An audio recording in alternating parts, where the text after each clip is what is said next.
There's so much I can't tell you, which makes it hard for me to begin.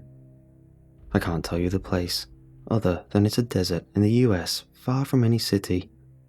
I can't tell you my job, other than I'm a soldier. Have been since Marty Mulhone stole my lunch money in the 3rd grade. He went home with a black eye. I went home for a week. I joined up at 18, blew through basic and threw in fatigues for 3 tours in deserts far from the one I'm stationed at now. I've seen a lot of things. IEDs take legs and arms and souls. A little girl catch a stray bullet, go down with her head trailing ribbons of brain like gruesome streamers. I've never seen anything like the flesh pit. My superiors are probably reading this. I'm sure they'll have it scrubbed from the internet long before it's breached the stratosphere. Not that it matters to me. I'll be dead by the time it's over. I'm going to end myself. It's not the answer. Suicide never is. But I want to be in control of my death. You'll understand why soon enough. It's growing. Even as I write this now, it's inching its way towards the taxpayers we're supposed to protect. But we can't protect them from this. Not the flesh pit. We don't know what it is, where it came from. We don't know how to destroy it.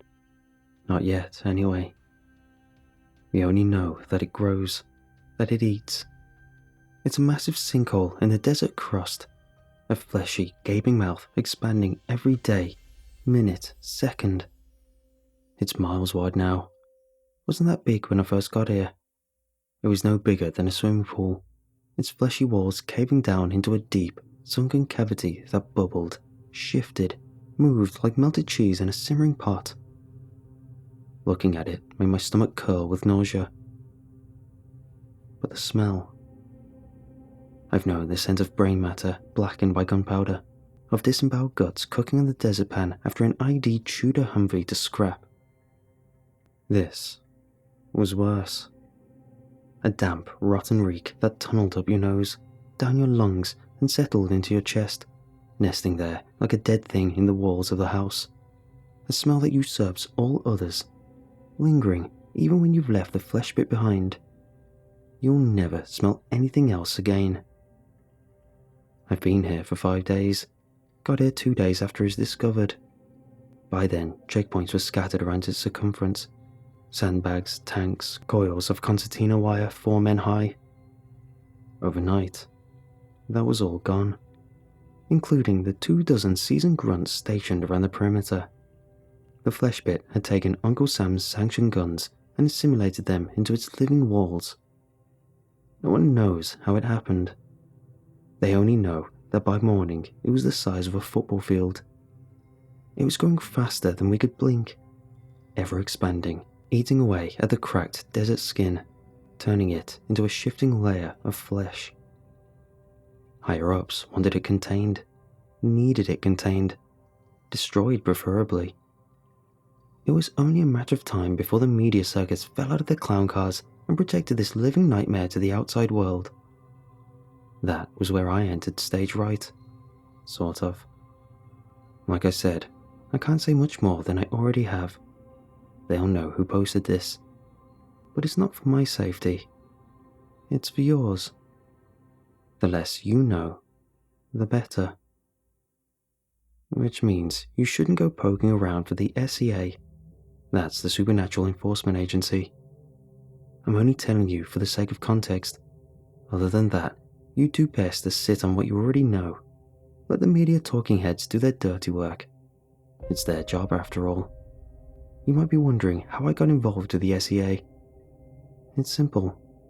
I'd seen things overseas. The usual horrors of war. Death, torture, ruin. But I'd seen other things too. Dealt with them in a way that promoted me to an acronym agency after I'd finished my tours.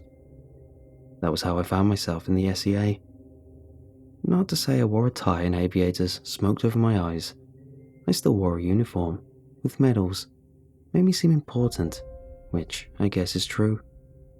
I was, after all, the one they brought in when a perfect town, the one that lived on no maps, went up in flames, and when the ocean devoured a seaman on a mission down a ladder. If I do die, which I suspect I will, you'll be hearing more from me. I have a dead man's switch, one set to release my tales to the ether. Because, despite the fleshpit being the worst of the horrors, there's other things you deserve to know about, to be prepared for, if nothing else.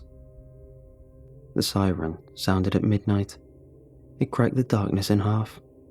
A keening cry that sent 400 armed soldiers flitting out of barracks and into formation, all of them jittering, some with nerves, others fear, with the knowledge that the screaming siren meant one thing. The fleshpit was here. The impressive maze of mobile buildings, tents and watchtowers that comprised Base Camp Alpha and sat behind a chain-link fence 3 miles south of the fleshpit was alive with activity. CPOs screamed orders to their men, magazines were pumped into rifles, a wall of guns fell into place along the chain-link fence, sighted out onto the desert beyond. Or what used to be the desert. I wasn't there to give orders, but if I was, I would have called a full-scale retreat. What else could we do? As I took my place atop the foremost watchtower, anchored guns on either side of me, their belt magazines coiled up like steampunk snakes, I saw the desert was gone. In its place stood a sunken, shifting concave that radiated terrible heat and piped that awful, fetid reek. The fleshpit had melted away the desert sands. The fleshpit was all I saw to the horizon and back. Floodlights clicked on along the fence, lancing bars of cold brightness out across the 50-feet desert separating us from death. The fleshpit had gotten deeper. I could tell by the way darkness spilled out of its center, like it had punctured Mother Earth's heart, and blood that looked like a shadow was fountaining out as she died. Should I call this in? I hesitated, took a beat. My thoughts solidified before they formed. Up until now, I'd mainly dealt with the aftermath of disaster, not the catalyst of it. It made it hard to think. It made it hard to... An arm shot up over the rim of the fleshpit, grasping for purchase. It pulled out a body, one of which looked like a man, and moved like a man who'd forgotten how to walk. It found its footing on flat ground, took an uneven step, then another, staggering forward like a zombie in an old black and white picture. As soldiers called it out, I watched it slowly get the hang of movement, its footing becoming more certain, powerful, like its atrophied muscles were solidifying with strength. "Permission to fire," the gunner beside me called into his headset, finger nuzzling the trigger of his mounted LMG. A garbled voice came back, and his finger left the trigger with a pang of disappointment. I watched the thing approached, a lurching silhouette moving just beyond the range of light, quickly nearing the fence line separating us from it. A nearby mounted loudspeaker aimed at the pit came to life with a squeal.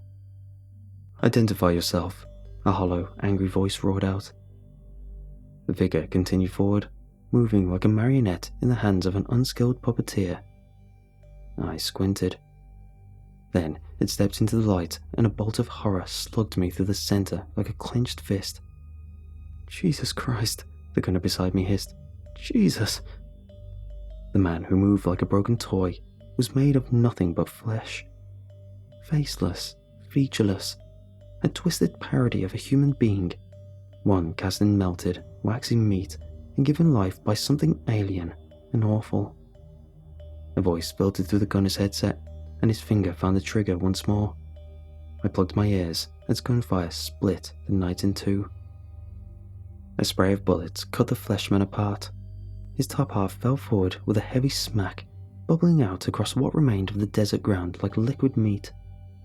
But he didn't stop. His bottom half kept moving, picking up pace, breaking into a heavy sprint toward the fence line. As his pale feet, each hairless, nailless, trampled through the puddle of goo, it sucked up into his form like a sponge. His top half regrew as he took an impossible, leaping stride toward the fence. He impacted it with a metal clang and skittered up, more arms sprouting from his form, turning him into a flesh spider as it cut up through the razor wire. Barbs tore scraps of bleeding meat from its body, but it didn't stop. It fell over the fence and onto the knot of soldiers below, tearing through them as gunfire erupted and chaos fell over Base Camp Alpha. My hand found my sidearm as I watched the flesh pit. I could feel something brewing deep within it. It vibrated up through the soles of my feet, shaking my lungs and teeth above them. An army of things filtered up over the rim, flooding out like a chasm of ants fleeing a drowning hive. Hundreds of fleshmen, flesh things, rushed the fence line like an army of meat. Tanks of skin drove up over the lip and fell forward, charging towards us and blowing meaty globs of liquid goo into the light. It assimilates and copies, I thought as my world broke like a vase dropped from 6 stories. It's John Carpenter's The Thing. Then I fell down the tower stairs and ran like hell. The night was a disco of gunfire and blood. Grenades went off left and right. Sprays of desert pan flew up on fireballs, riding them like geysers of heat. The fence light folded like paper as the army of meat drove through it. Flesh things, spiders, dogs, men, tore through the ranks, vaporizing soldiers, engulfing them in bubbling meat and turning them against mankind. Gunfire rattled through the air as screaming troopers fell back, fell away from the fence line and the expanding flesh pit. I belted down a row of tents, past the young man with his service pistol tucked up against his mind. He squeezed the trigger and dropped like a sack of flour, his thoughts and feelings spraying out in a gory fountain. I ran towards my digs, ran for all I was worth, my breath whip-sawing, legs pumping and aching, and something swept into view ahead of me, and I stumbled to a halt. My heart was beating against the walls of my ribs, beating and desperate to get out. My stomach knotted up as I stared at the thing blocking my egress. It was 15 feet high, a juggernaut of raw muscle, its head like the top of a tank, a massive meat barrel jutting out from a hexagonal slab of flesh. Its thick, grubby hands curled up into meaty fists. Every muscle on its incredible form strained out, going tense as it readied its artillery to blow me away in a burning gob of flesh. It's going to turn me into a fleshman, I mused as I stuck my pistol under my chin. Screw that, I had time to think, before I squeezed the trigger. Click. The safety saved me from blowing out my brains, which was good, because the instant I fingered the trigger, the tank man erupted in a burning welter of flesh. Hot ribbons of meat exploded pell-mell as a grenade went off by its feet, taking him down in a fiery flash. All at once, the screams and cries and tattoos of gunfire was replaced by a deep ringing, like a bell buried deep within my mind had been struck by a sledgehammer. I watched with mounting horror as the splattered remains of the tankman bubbled and reformed, growing into a dozen creatures on either side of me. I found my strength and staggered back, desperate to be away from. Hands grabbed me from behind, pulling me off down the alley of tents. I looked up. A soldier looked back. A human one, face painted in blood and grime and resolve. He said something to me, something I didn't hear over the din of tinnitus the grenade had left echoing through my head. "What?" I cried. He pointed forward as we stumbled along. Just ahead, I saw a black beast lift off into the sky. A helicopter, its mounted machine gun spitting fire at the earth below. There were 2 others still anchored to the ground beneath it, their rotors whipping up walls of dust as they prepared to lift off, to leave the nightmare behind. The soldier, whose name I never learned, shoved me into the Black Hawk, my ears still singing and now wet with what could only be blood. He clambered in behind me, shouldering off his M4 carbine as the ground pulled away from us.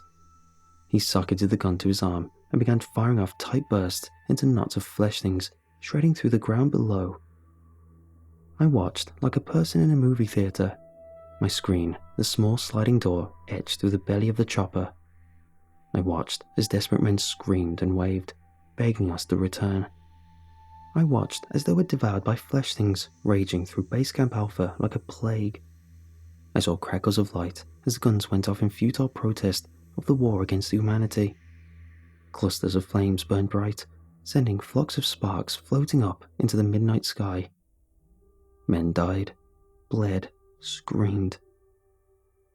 As we drew further away from the earth, I saw that nearly half of the camp was gone, crumpled down into the sunken, living pit of flesh. I sat that way with my ears ringing and my head pounding and watched Base Camp Alpha shrink into the distance. Nothing but the flesh pit behind it as far as the eye could see. And I knew, as I know now, that it would never stop growing, eating.